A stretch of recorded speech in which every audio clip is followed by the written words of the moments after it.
Check, check, 1 2 1 2. For the people that's gonna watch this on the playback, you're with your host, Deshaun, aka Son of a Jones, one half of this platform, Envy Online, where we do our best to curate hip hop, talk sports and politics and other stuff.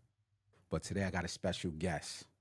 I'm here rocking with the prolific DJ Mm. from Brooklyn, DJ Anthony Mace. Man, how's everything going? Peace, man. What's good? Everything's blessed. Everything's blessed. Before I get into everything, man, the first question I got to ask you off the back: hmm how in the hell you get hacked, man? Who did that to you, man? Who sent the snipers at the IG account? Yeah, man. I don't know. My boy Rim, he thinks it's still like 95, like he thought I was looking at the wrong porno site and they sent the virus in on me. And Yo, he cause said, "What were you watching?" He said, you "What?" up My to man like Rim, he's like, "Yo, what'd you click on?" you up to like 100,000. Like you had a platform, man. That was man, haters. You must have been doing something right.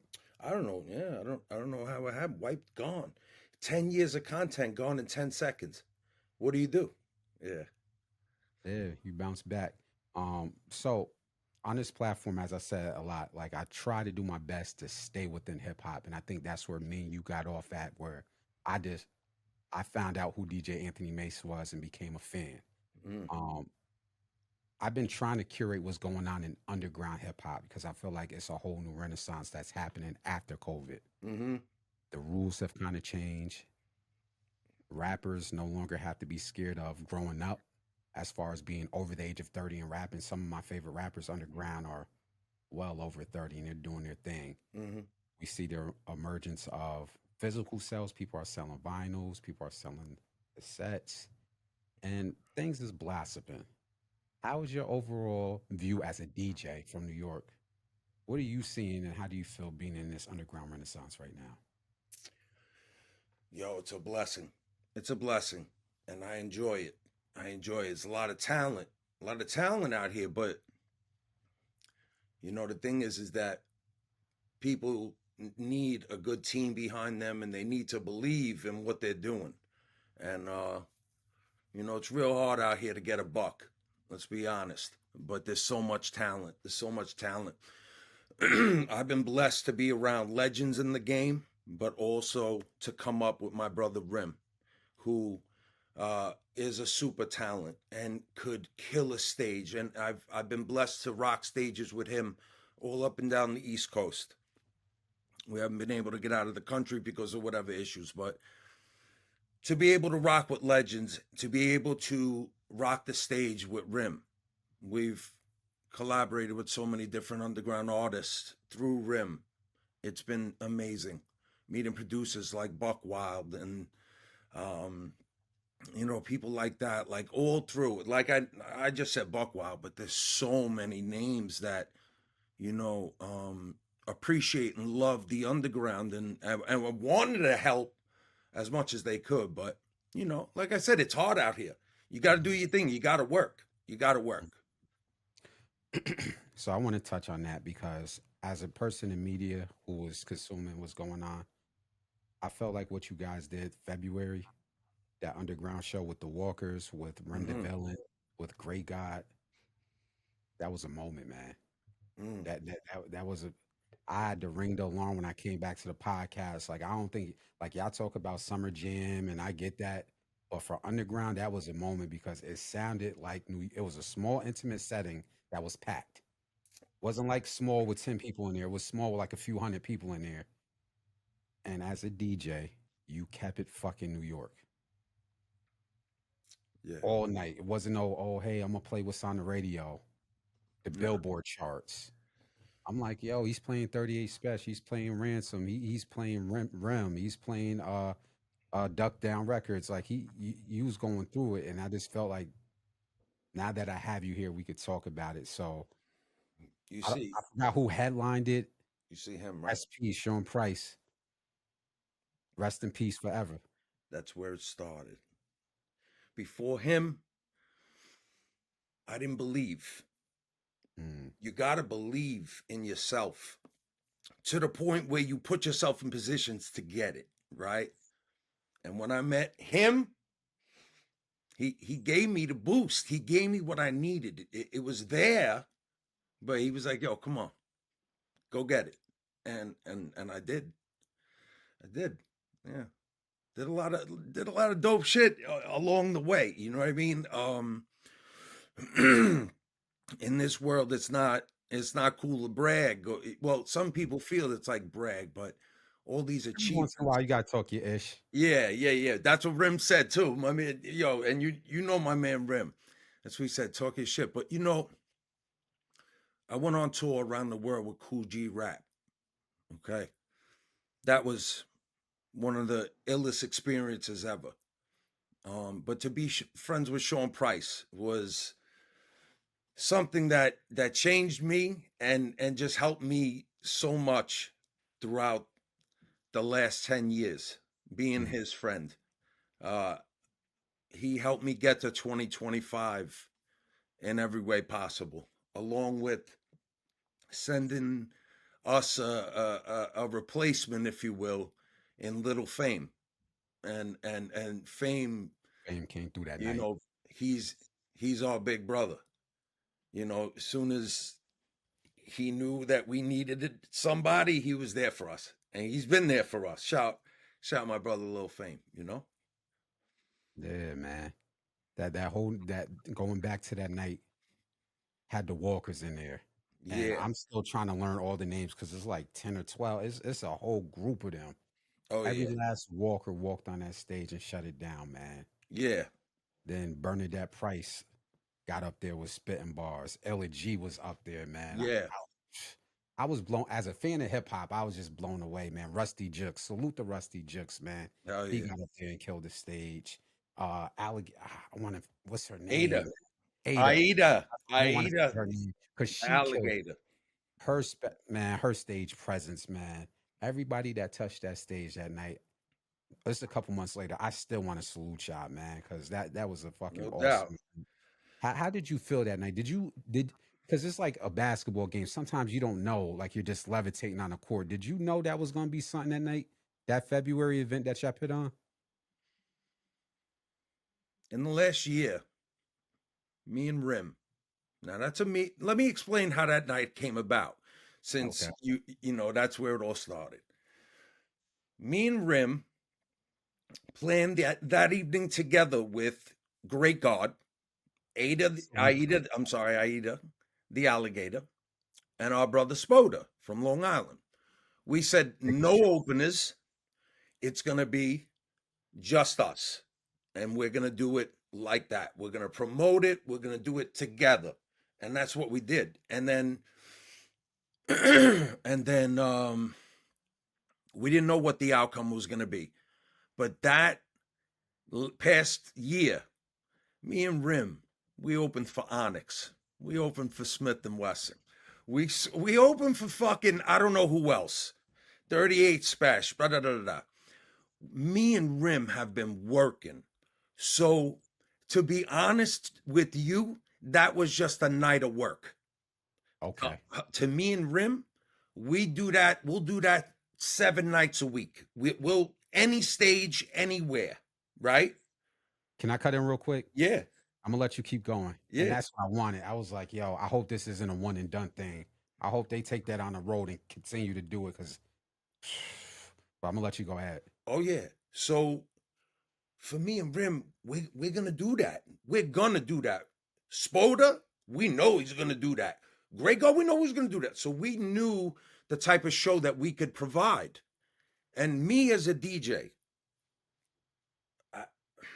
I come from a place where there's no nonsense. I don't want you to look at me like, what's this guy doing, or like, what is going on here? When you step into a New York show and it don't sound like New York, when you're at an underground show and the milkshake is coming in the yard comes on, or Nope. fucking yo, like, enough. It's like I don't want to, like, some days I want to lose my fucking mind. DJs need to step their game up a little bit. And You know what I that's what I mean? wanted. That's what I wanted to ring the alarm back when I came back on the podcast. When we talk about music, I'm close to 40. So I saw what happened pre-COVID to the New York City or New York sound. on the radio. It went chasing different coasts. It went chasing the Midwest. And the DJs on the radio have to take ownership. Not all of them, but the main ones, even the ones that were in the club, because even when you went in the club in the 2011, 12, 13, I understand Young Money was popping back then, but that's all the East Coast DJs was playing. So that's where the sound was. I went in that show. I'm like, yo, my man DJ Anthony Mace said, F that. Yeah. Sky Zoo was playing. Yeah. Man, so I definitely have to salute that. Now that we're talking about that, do you think that you just rose the bar for the other DJs in New York? No. Okay. No. No. I don't I'm not worried about no other DJ in New York or anywhere else. It's important for me to represent the way that I feel I could.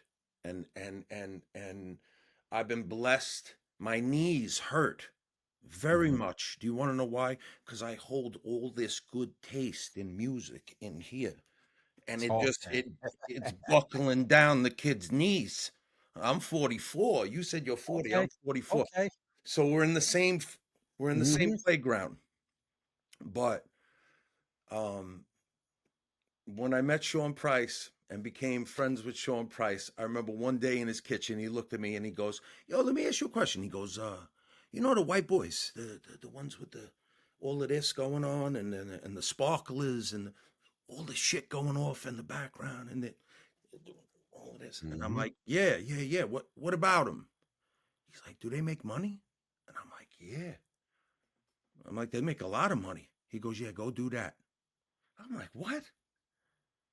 Why would you tell me that, Pete? I fucking made it. I'm here. I'm with you. I made it over here with you.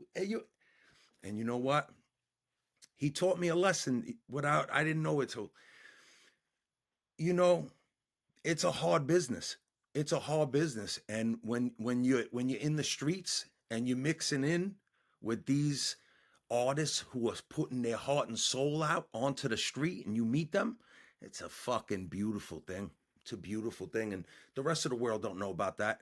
There's no $2 million, $10 million machines behind these people. It's just heart and soul. It's every fucking dollar they could get to get a studio session going. God, hopefully, the fucking feature they want won't charge them an arm and a leg to get to make the collaboration happen.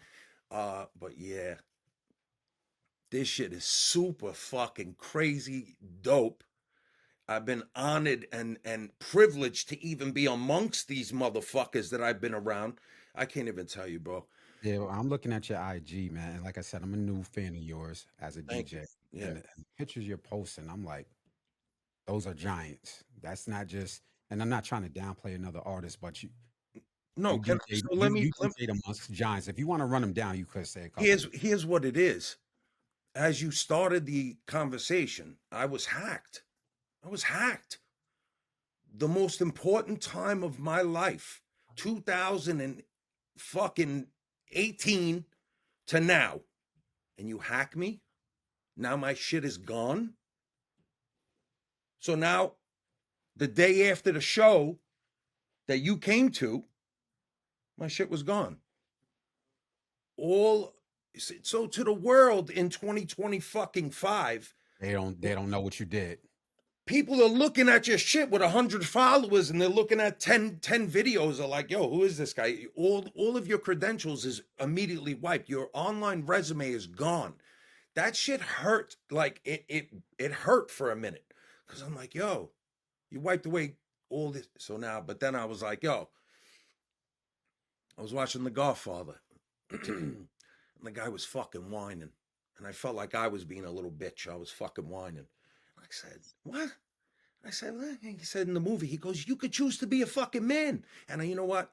The next day I got up, I collected all of the content that I have.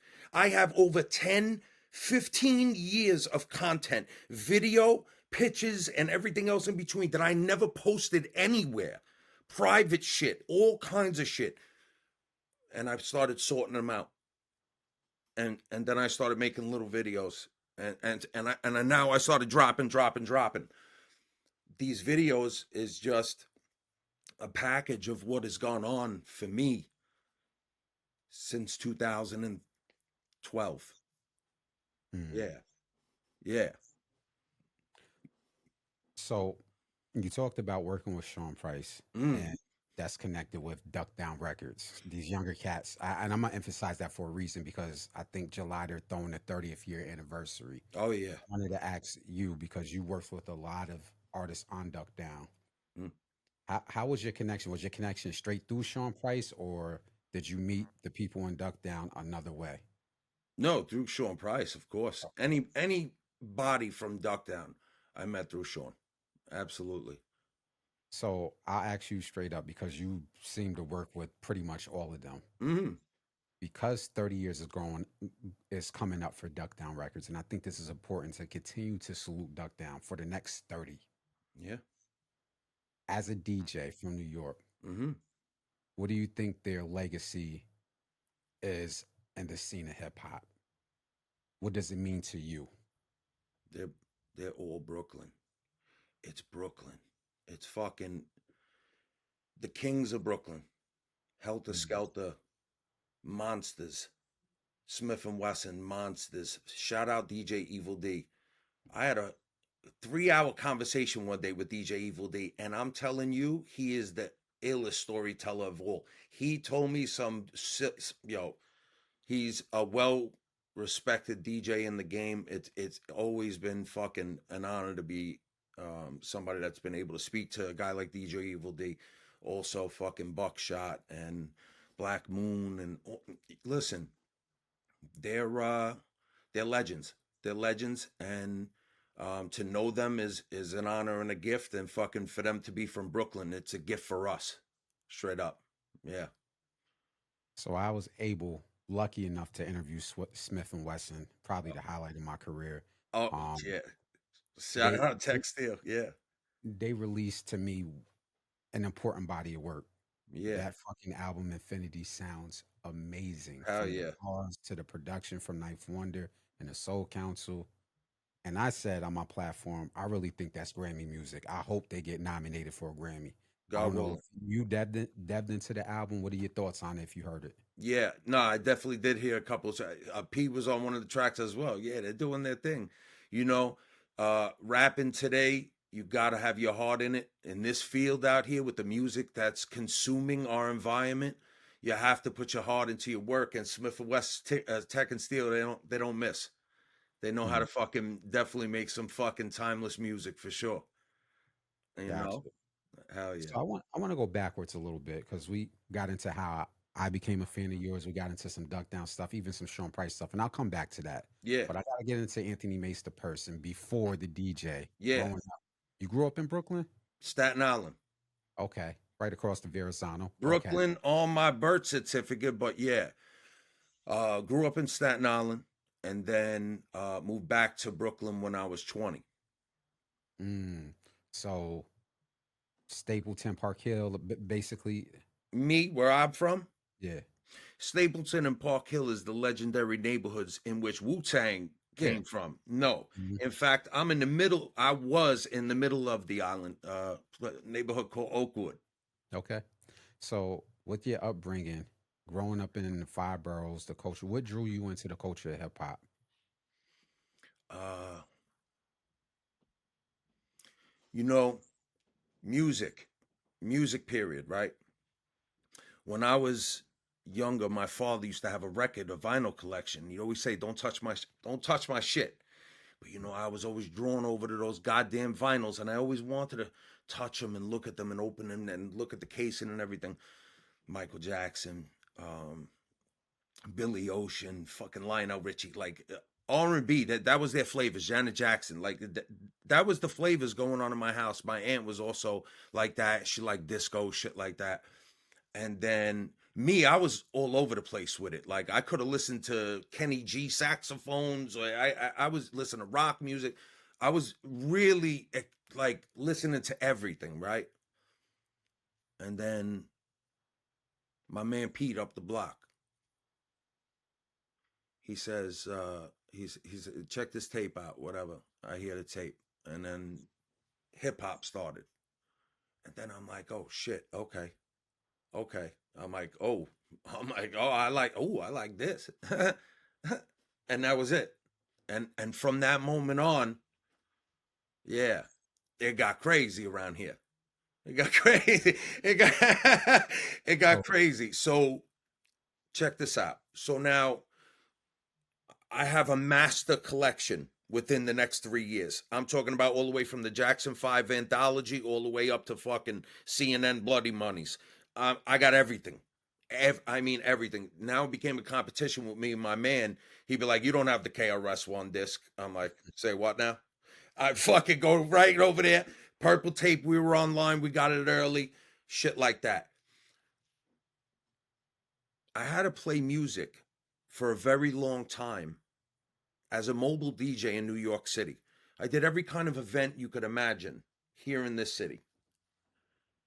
As I got older, I constantly remembered this one event called the Shaolin Showcase.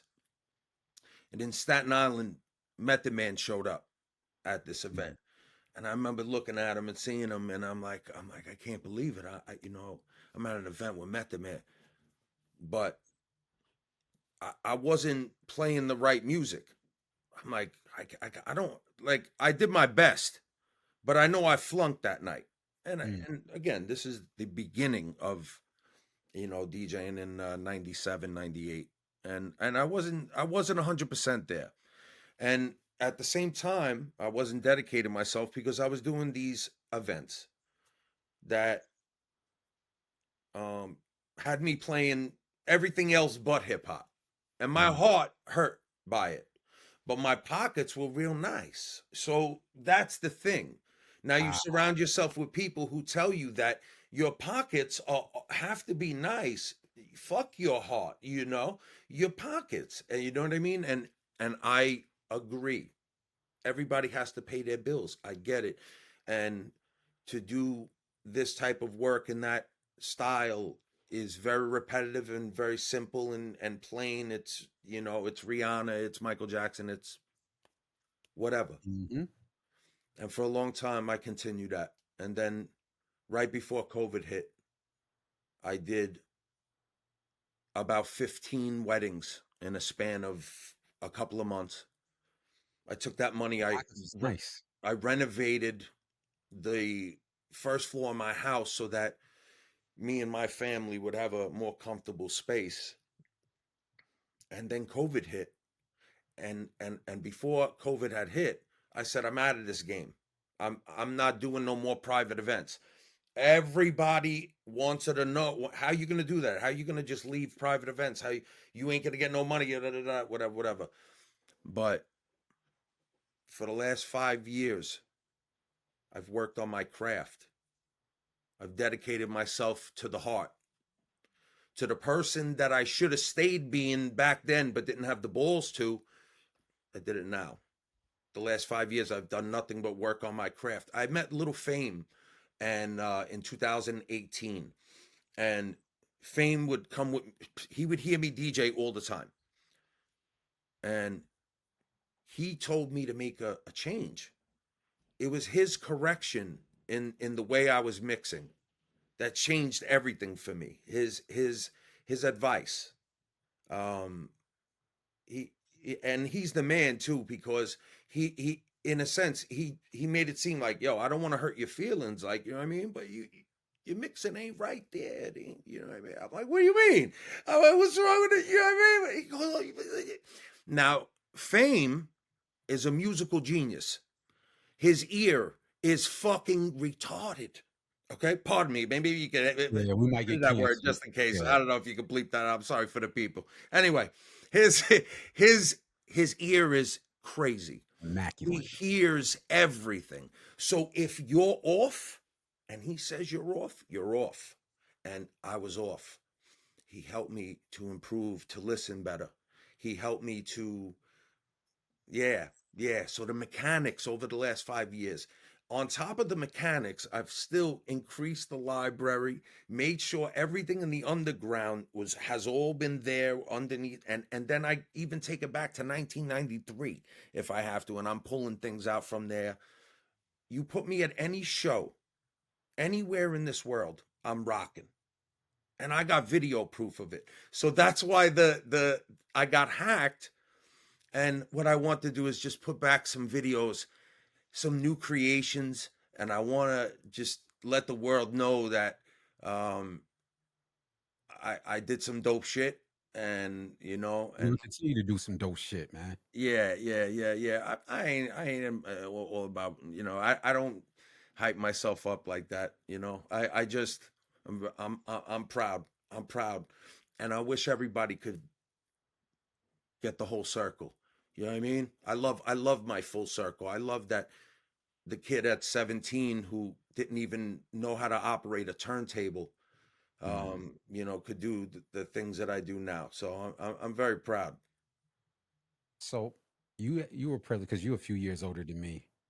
You know, I tell everybody my dad was playing me LL Cool J while he was taking me to get my hair cut in Mm, the late '80s, early '90s. So that's my start with hip hop is mm. listening to him blast LL Cool J, and I'm 3 or 4 years old. You'll be a couple years older than me, so you definitely got a chance to listen to that golden era. Oh yeah.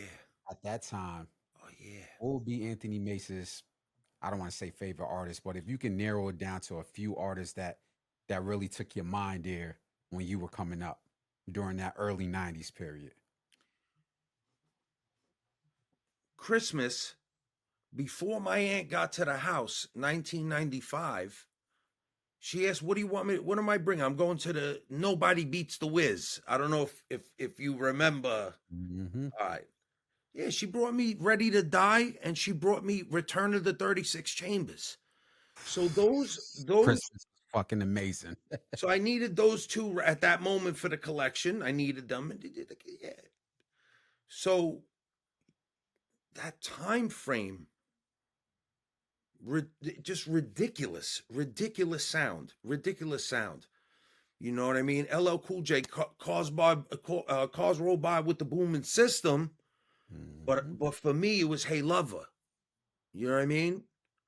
That's where we were at in the era time. Hey Lovers. A lot of dudes my dad age was taking LL Cool J bars and trying to spit the girls, but that's a whole nother topic. Salute to LL Oh Cool J. You probably responsible for a lot of kids out here, metaphorically. yeah. So another thing I want to talk about because you're a DJ, that whole mixtape era was amazing, man. Mm-hmm. Everybody had their own unique sound. I like some of the mechanics of people like DJ Thorough, who does Mm-hmm. a lot of unique stuff with his blending and sound. Mm-hmm. I give respect to people like a Superstar J because he birthed a lot of underground careers. Mm-hmm. Rest in peace to K Slay because God knows where New York would be without a K Slay. Yeah. What mixtapes inspired you on your journey to get to where you're at? I mean, Clue. You know what I mean? Um, DJ Clue had the most notorious tapes there were. Like all over the streets, you needed to get your hands on those Clue tapes, right? And Hmm. then it turned into commercial success where he got the label deal, and then it turned into the Fantastic Four and the fucking those joints that came up top. But it was shit early, like fucking Sauce Money and Jay-Z and fucking yeah, yeah. Clue had the streets with him on that one. On that one. You know what I mean? Stretch and Bobito. That was those were the guys. Those were the guys back in the day as far as on the radio and other shit, Stretch and Oh, I gotta Bobito. throw two more in there. Can I throw two more in there? I can't forget a DJ Scratch and a DJ Doo Wop for the city. Yeah, I always got to mention Scratch and Doo Wop. yeah. DJ Scratch is amazing. He's the man. And he's from Brooklyn. Another one. Brooklyn's a beautiful place. Quote Jizza, Brooklyn, place where stars are born. You know what I mean? Definitely. Now I want to jump back into the affiliation with Rem because he's doing a lot of amazing work now. Yeah. Um, is there? Because I brought his vinyl at this show. Yeah. Is there an effort now? Because I know you're working with some giants and stuff for you to like put out a tape with Rem or as far as music wise. Where do you stand with that, with working with underground artists? Are you hosting mixtapes? Are you trying to put something together? The next few months for me, the reason why I'm not in my studio right now, because I have a studio that I built, a soundproof room that fucking has had stupid legends in it, the stories that are whatever, but I'm sitting in a different place at the moment because something that should have happened throughout the last 10 years is happening right now. Case in point, I'm going to be building a new studio area for myself that I'm going to be able to do projects and events and fucking live streams and all kinds of cool shit that I like. Hmm. That's going to happen in the extreme near future. So I why like don't we to hear talk about that again soon? Definitely. I'll come back when you hit me up and walk over the conversation. Um, Hmm. Again, I like the shirt, Hell yeah. Sean Price. Um, Hell you yeah. say he gave you some dope advice. What would be the most poignant advice that he gave you to benefit you? Not just in hip hop, just in life in general. Man, nah. Nah. You know, I grew up in Staten Island and Brooklyn. Uh, my grandmother lived in Brooklyn. That's how I got back and forth. So Staten Island's where I lived. Grandma lived in Brooklyn. Never hung out um, on the other side of Brooklyn. If I was in Brooklyn, I was in my neighborhood, Bensonhurst, Gravesend, right? Hmm. Never went over there until I started doing some work that I did around 2010 and 12. Then I started going over there all the time, and I thought the hood was dope. You know what I mean? I just liked being over there, right? But there was no reason for me to be there. Never in my life, even when I lived in Staten Island, as much as I respected and loved Park Hill, the place that Wu-Tang came from, I would never go there unless I had a reason to be there. Um, Makes sense. and the day that I met Sean Price was a day that I was asked to co-DJ and MC a hip-hop event in Brooklyn on McDonald Avenue. It was October 2013. Uh, Sean Price was right in front of me. I see him. I'm like, oh, I know that guy. I know that guy. And then the guy that I was DJing with said to me, that's Sean Price, right? You remember Sean Price? I said, oh, yeah, Helter Skelter. Yeah. Okay. So I get in touch with Sean. I keep messaging him. He doesn't answer me. He don't want nothing to do with me. I'm trying to get in touch with him. The way you would like to do an interview with me, at the time I wanted to do an interview with him. I thought he was interesting. I had met him at the event that night. I wanted to get an interview. I wanted to do it. He didn't give a fuck. One day he posts a picture of a television and a sound system. I happen to know how to do a little hookup and things of that nature. So he says that his shit is booming and everything's good. I wrote him another message. I said, yo, Sean, you don't even know what you're doing with that thing over there. Why don't you let me come over there? I'll fix everything in 30 minutes and then I'm out. Let me know if you need me. 2 days later, the phone rings. It's Sean Price. Mm. I went to his house. I did everything I said I was going to do. I started with Sean that night. We became friends that night. And from there, I'm telling you, I had never seen life like I seen it when I seen it with Sean. You want to know why? Because he treated me like a fucking friend. And it's not that I didn't have friends my whole life. It's just this guy was a little more intense when it came to loyalty and friendship, and I was all for it because it's either you're built like that or you're not. And Sean will tell you, you know what I mean? It's either you're supposed to be here or you're not. Like, you know what I mean? And I was very blessed to be around him from that moment on. And the lessons that came in to answer your question were just everything from composure on stage, standing in front of a room filled with people and fucking dazzling each and every one of them, having the goal to be able to think you should be able to do that.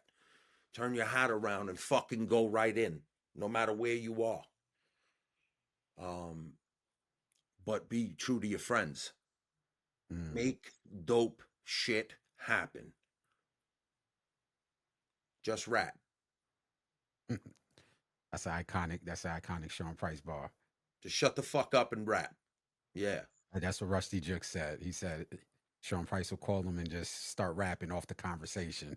Yeah. You know, he'd write me a text and say, Slum, I just Chewbacca the chicken. I say, what the fuck does that mean? Fucking Chewbacca chicken. But he knew what it meant. And that's the thing. He was dead serious about his craft. And he gave me the chance to interview him. You know what I mean? Did a little interview with him. And again, we would just go places with him and learn from him. You know what I mean? I could talk for hours about how when we walked places, how people threw themselves at the man, like in the sense of, I love you. I love, like, they loved this man. They fucking loved this guy. And he would smile and fucking laugh and joke with people, and people just loved the fuck out of him. If you piss him off, he'll tell you, that's not, you know what I mean? You're talking too much, he'll tell you, shut the fuck up. But if he likes you, he'll hold you down. And he was the best. He was the fucking best. And at the same time, when I met Sean, I met Cool G Rap at the same time. And at the time, G Rap, when I first met him, said, yo, can I see you DJ? And I DJ'd for him a little bit. He's like, yo, listen, I might need you in the future. You know, let me know. He said, I'll let you know. And he certainly did. Right around that same time frame. So a lot of things at that time was happening. And to end your question, what did he say as far as advice? When everything started kicking off, and I was working with this one and that one, one night we DJed with Capadonna and this one and that, and he saw that I was trying my best. He said to me, he goes, Anthony, he goes, don't let nobody make a fuck out of you. Don't let nobody use you or not treat you right. And I'm like, what do you mean? I said, Slum, what do you mean? I said, everything's good, bro. Nothing's going on. Nobody's. He's like, just listen to what I'm saying. He's like, don't let him treat you the wrong way. He's like, make sure they're taking care of you. All right. And I said, yeah, no doubt. And I really knew I had a friend. And I was the best feeling out of anything. Forget about music, forget about all that shit. You in life, you want friends like him. Yeah. That's dope. So I want to get back in because you said a couple things in there, especially with your craft and honing your craft and getting better at it. Yeah. So when you take the stage and you about to tear whatever venue you at, what is the mind frame? What is the setup that you prepare before you about to rock that crowd? Who's got something? Let's roll it up. Okay. Smoke it. We're smoking. Not too much, just a little bit. G Rap used to worry all the time. He's like, you really got to smoke? Like, yeah, come on. I got you. You know what I mean? Look at my Instagram. The picture of me on stage in Switzerland in front of fucking 30,000 people is me rocking with a fucking little beaner hanging out the side of the mouth. Yeah. But the fucked up thing about it for me is that sometimes I'll prepare shit and then you go there and you can't even use it, or it's like, yo, this ain't gonna work, or it's not it. You know what I mean? And then that's what I said before. I told you, I said, my knees are killing me from all this exquisite fucking taste in music. Listen, my boy Rim, I told you, he told me to talk my shit. He said, this is your first interview? I said, I think so. I think it's my first interview. I don't know if I had another feature. He said, I appreciate that, man. You gave me your first, and I appreciate that. Thank you. Hell yeah. Bro, I appreciate you for the ill comments that you left that time, that left an impression on Little Fame and everybody else who fucking saw it. Nobody's gonna say nothing, but that's fine. But the deal is that fucking I forgot what I was gonna say. What the fuck did you just say again? Yeah. You basically saying that Rem was telling you to talk your ish. Yeah. I'm telling you that the taste, I've had it forever.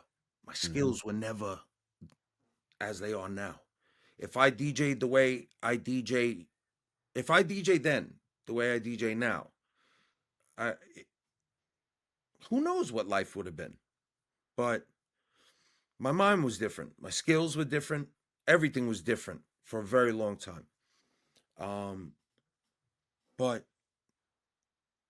I was DJing one night in Giant Stadium in Rutherford, New Jersey. I was doing a special event there. I don't know what the fuck it was. And a woman came up to me and she goes, I wouldn't say this to just anyone. She's like, you have stadium sound. I'm thinking to myself, what the fuck is this lady drinking? No, but she said to me, she's like, your music could be played for what? And what I did was, I don't know how I found her fucking name. I looked her up. She was somebody major. She was somebody real big giving me a compliment like that, but I could never reach her. That was never going to happen. I appreciated the compliment, but yeah, you put me anywhere in New York City or anywhere else where you'll give me an opportunity to be me, I could almost guarantee a decent outcome. Definitely not kicking to attest to that, man. My beginnings, I had every album that I needed to have that mattered to the culture. Everything Boot Camp, everything Wu-Tang, everything Bad Boy, EPMD. We could go down the list, up and down. I could tell you the singles that I had. I could tell you that I had to start as a DJ rocking CDs. I had to DJ with CDs because this was the easy and convenient way to make money. You needed to have CDs. Vinyls were not the convenient way to do it then, unfortunately. I was in turmoil for my whole career for a long time because I wanted to be, known as more. I wanted people to hear my heart. Meanwhile, I was at parties playing Let's Get Loud and fucking, I got a fucking feeling. I got a feeling too. This fucking sucks. You know what I mean? Like, what the fuck? And then, I'm glad you're saying that, not to cut you off because I don't want you lose your train of thought, but I yeah. appreciate when people in any craft, whether it's cooking, whether it's media, say they lead with their heart. Because even me on the media side, people say, well, why are you not trying to go viral every day? Because I learned like when you try to go viral every day, it's some bullshit. You know, that's why I stick with my heart, which is just talking about hip hop music. Yeah, Move you could talk accordingly. about who who, Yeah. who who smacked somebody upside the head to get 1 million views. What does that do in the end? Nothing. But what you said with yourself, when you keep your heart in the music, look where it took you. Probably took you further than maybe a quick bag. So I'm glad you're really The, emphasizing that this entire interview. the story that I just put in the Instagram post, that's worthy, and now we could bring it to life. 1993, I'm getting my ass kicked up and down the steps for listening to fucking Cypress Hill and Black Sheep. My father's finding the tapes and the cassettes. He's asking me, what is this? What are you listening to? He's telling me, get This the is what fuck I'm out of here. talking about. So now listen. So now my boy comes up the block with the CD player. I told you, this is the kid. He goes, look what I just got right here. He's got the Back the Fuck Up Onyx CD right here. He pulls it out. He goes, let's go. I got the headphones. Bro, he fucking puts the fucking. I start hearing throw your guns in the air. I start hearing all this shit. I'm like, yo, this is fucking retarded right here. This is sick. All right. Okay. Fast forward 6 months ago. I get to perform with Rim on the Onyx show. Full circle moment. And afterwards, I walk up to Fredro. I said, peace, yo, I'm Mace. My name's Anthony Mace, whatever I said to him. And he goes, I know who the fuck you are. He's like, yo, he goes, you know your voice is your superpower? I was like, what the fuck? I'm like, my voice? Get the fuck. Yeah. Wow, come on, bro. That's bigger than any bag you Come can get. on, bro. That's the No, love of hip no, hop. no, no. I'm telling you, the I wish I could turn this feeling into currency. I'd be able to feed all of fucking Brooklyn. Like the kid that just loved the fucking music and just wanted to be better at it has finally not only done that, but I went so like, yo, I've done everything there is to fucking do that mattered to me. Okay. My wife said, oh, you didn't produce no record. I'm like, yo, what are you talking about? I got to get back in there and cook something. Yo, you're right. I did produce. I've made some shit, but I never finished it. Am I going to continue? I told you we're gonna get back on the conversation in like a couple. I Couple got some months. things going. Once I get that going, maybe we do some beats. But yeah, I've done it all. I went from a guy who was stuck at fucking, you know, I got a feeling and parties like that. And shout out to all the beautiful grandmas and aunts and fucking all these beautiful chicks that fucking rocked to music with me for a very long time. All the proms I did. It was awesome. Money. That's it. It was money. And all you fucking DJs that do this shit for money and you don't play with your heart, Mm. everybody hears it. You ain't fooling That's nobody. You could have all that's your New fucking York playlists business. you want. You could download Apple from 1924 all the way to now. You could have every song in your itinerary, but if the music is not in your heart, you can't rock. I was in a gym one day. I like to hit the bag. That's what I like to do. I hit the bag for about a half hour when I go to the gym. And this one day in particular, I don't know what kind of day it was. They had an event. Everybody was eating hot dogs and hamburgers at the gym. I don't know what the fuck is going on here. Anyway, they put a DJ in there. So now I'm hitting the bag, right? And I got earphones in my fucking ears. I'm not supposed to hear anything, but somehow I hear this kid's music. And I'm hitting the bag and I'm hitting the bag and I'm listening and I'm like, fucking, what is going on? I told you 30 minutes I'm on the bag. I got to hear his selections for 30 minutes. Horrible. Where Mm. did you get I went up to him and I said, not for nothing. Who told you to play this music in a gym? In a gym.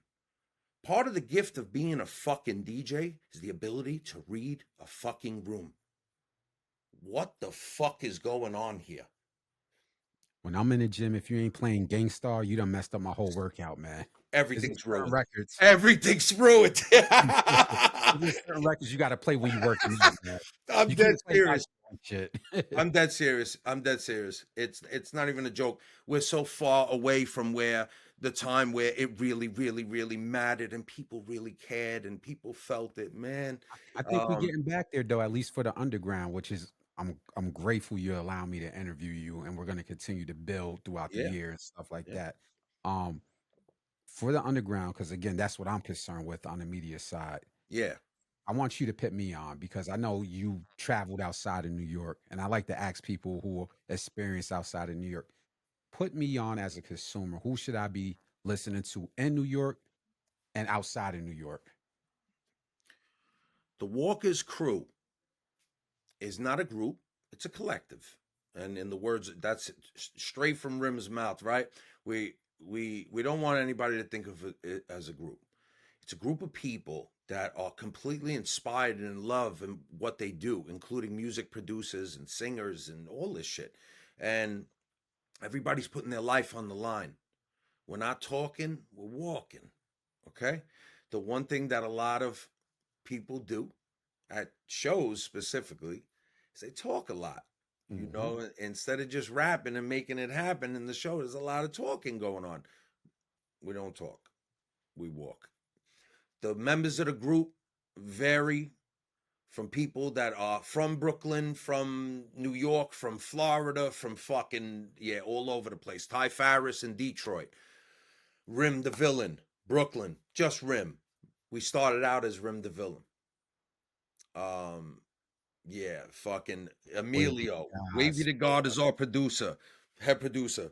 Rome Streets, China. Fucking Rav, Passport Rav. He did Fucking, his thing too. yeah, who am I missing? Fucking, I'm missing a few, but you know, um, right now, let's give our props to Rome Streets. Whether you've never heard that name or not, You couldn't you, have if you into hip hop, man. yeah, not you, but the people who hear this. If you've never heard of the man Rome Streets, he is, I feel, a modern time Big L. You know, he's legendary Mm, in our underground, you and putting him up even there? above that. When you're an MC and Method Man is giving you flowers, you've done it all. Our legends, our people that fucking we love, showing love back. That's fucking crazy. Um, you know what I mean? Yeah. So Um, Rome is fucking dope, right? Obviously. Everybody in the Walkers, I told you. Ox Omni as well. Ox Omni is fucking dope.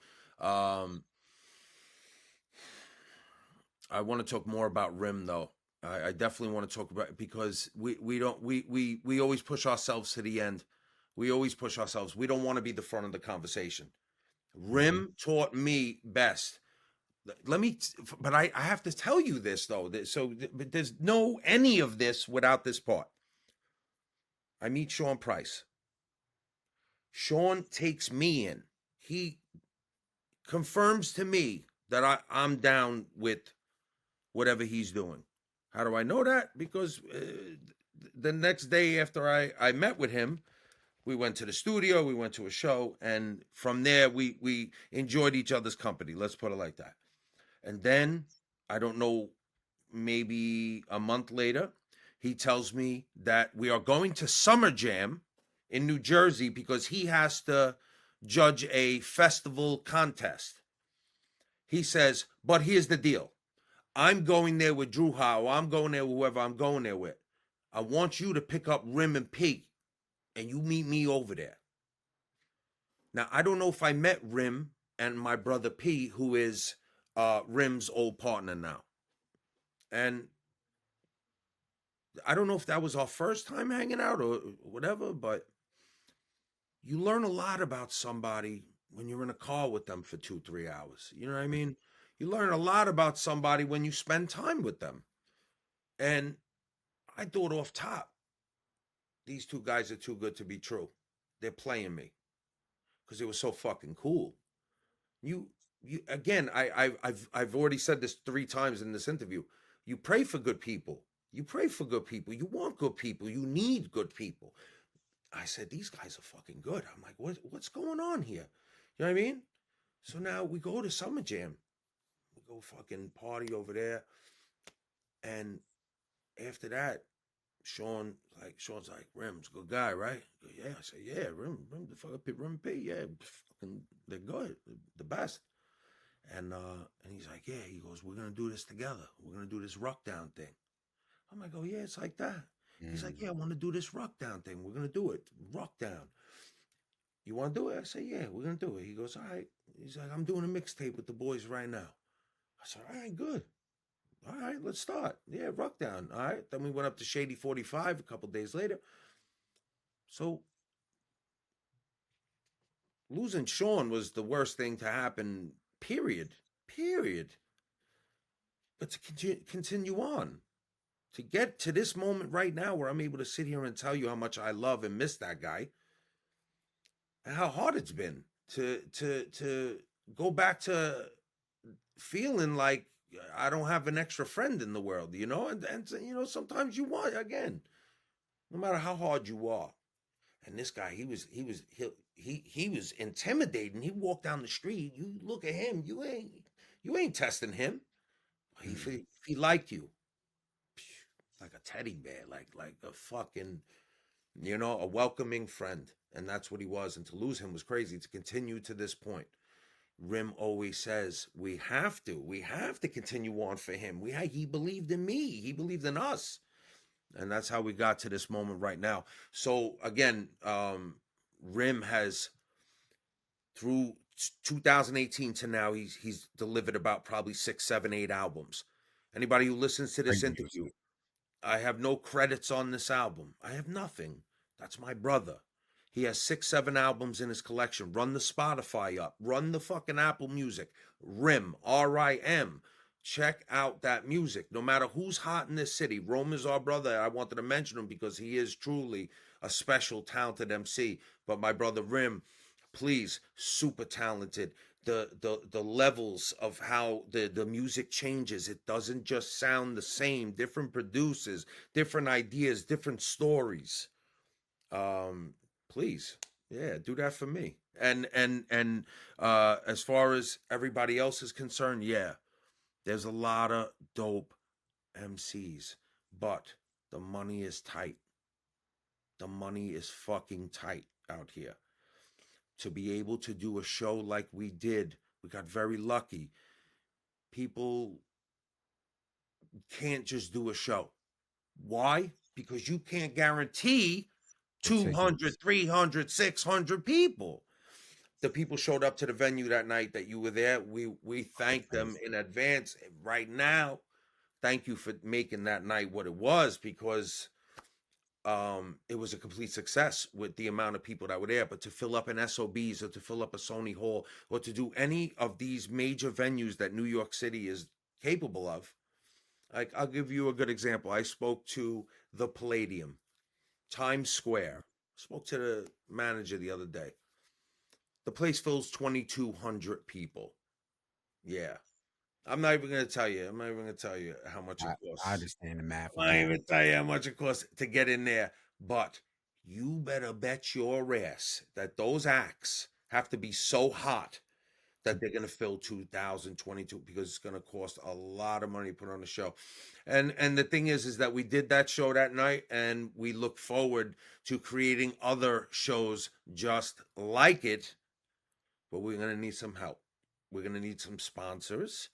We're going to need some people that believe in their product just as much as we believe in ours. And if this interview could help, that would be dope. We would love, and my name is DJ Anthony Mace, just in case if you missed that in the beginning there.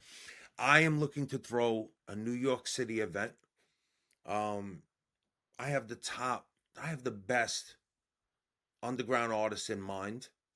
I'm not going to say the exact lineup, because then you could steal my show, and I'm not giving you the source. I'm just going to tell you that 5 or 4 individual people that I've already thought of, plus, whatever. No openers. And I want to throw an event like you were at that evening, even bigger. It's got to fit 200, 300, 400 people or better. The 2,200 thing, honestly, I don't even know what kind of money I would need for that, and altogether you would need some big artists in there. A few months ago, we were in there with MOP and Mobb Deep. So we knew the potential for how big the room was from that night. But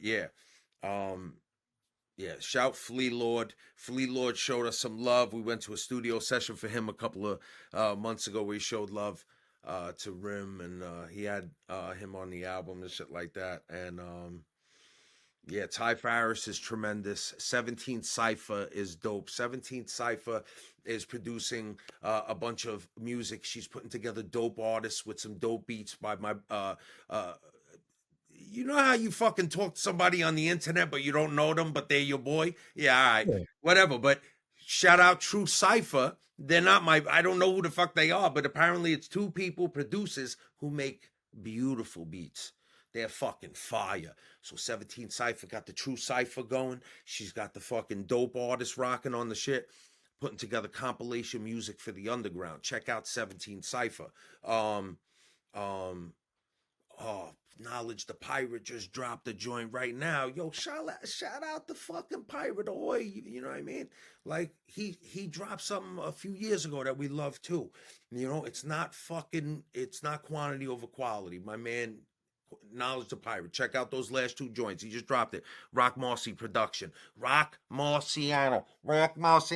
Long Island legend. Rock Marciano. Yo, Salute to the island, man. We here's the done story. birthed a lot over there. Here's the story. 2013. I'm in the car. Might have had some I can't wait to get it on, right? Redman. Can't wait. That was Sean's favorite shit. We're in the car. 2013. He stops it. He mutes it. Stops it. He looks at me. He goes, Slum, we've been listening to the same shit for fucking 30 years, man.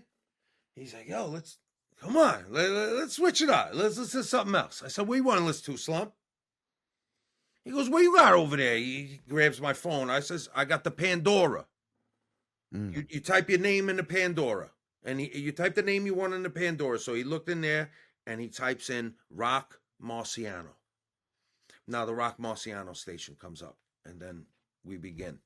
2013. Rock Marciano. Brownsville Ka. Rest in peace. I started hearing everything that let's put it like this. from 1990 whatever to 2000 and 2012, 2013. Let's say I was a hip hop master. You could call me that in the regular world. But in 2013, another door opened and I stepped into this, the underground, the real underground. And then I started get Rusty Jooks. Getting comfortable down here. Rusty Jooks. Oh, I love, yeah. Rusty Jooks was one of the first mixtapes. I started hearing Rusty with the kid from Salute to the James Brown of the underground. Right, no doubt. Rusty's the man. We love Rusty. That's family right there. It started there, and then it started getting crazy. Right, it started getting crazy. I'm like, wow, there's a lot of shit over here.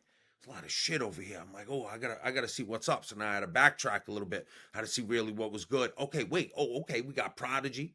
We got fucking NYC. We got fucking this right here. We got Rock Marciano. He just dropped the Mossberg. Look at this. I'm like, oh shit.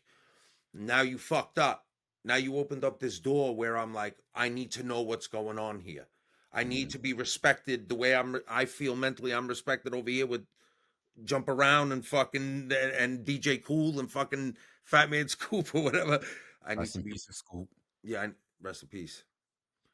He was my hype man one time. I DJ 2000 in Staten Island, New York. He was my hype man. That's funny. That's a corny. Rest in peace. Anyway, yeah. And then I went crazy. And then my collection, the last 10, 12 years, forget about it. Every hole that I had and of course the time was filled in. Like the way when you're going down a bumpy road, everything got smooth. I could play for 10 hours straight. So I wanna wrap things up, but I have a question I gotta ask you first. Sure. We done went through the spectrum of your influences, a lot of dope stories, a lot of game you dropped here. I know your book isn't finished that you're writing within your career. But as of right now, whatever chapter you're on in your book, what legacy have you left so far?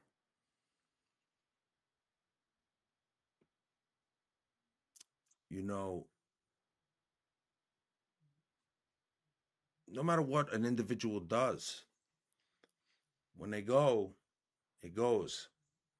And only the people that were around them that he or she spoke about their individual achievements to the people that watch this interview, to the family that I have and the friends that I'll sit there and I'll speak on these things until I'm not here no more. Yeah.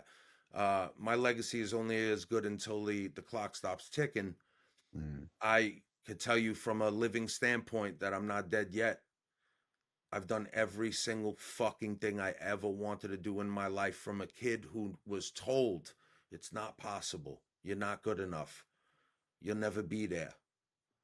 I grew up with a kid who influenced me tremendously to be a DJ. He was a DJ himself. It was more hate than love.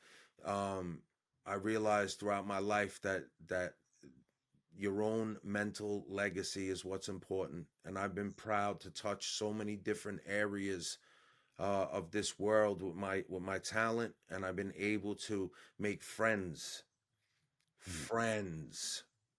not acquaintances we're talking about. I slapped a lot of hands and I smiled and took pictures. I was just about to say you smacked a lot of people, man. No, yeah. Slapping people's a different story. The people that I consider friends, I care more than anything else. Coogee Rap was one of the illest, just incredible dude. The talent, the history, the legend of the man. It was an honor to be on stage with him, to be able to DJ for Sean Price once, because I wasn't his DJ. I filled in. I held him down one evening in Webster Hall, New York City. To be able to have DJ'd for the amount of artists that I did, to be able to be on this interview with you, to get props from someone. My legacy is filled already. I'm good. I'm done. That's definitely, man.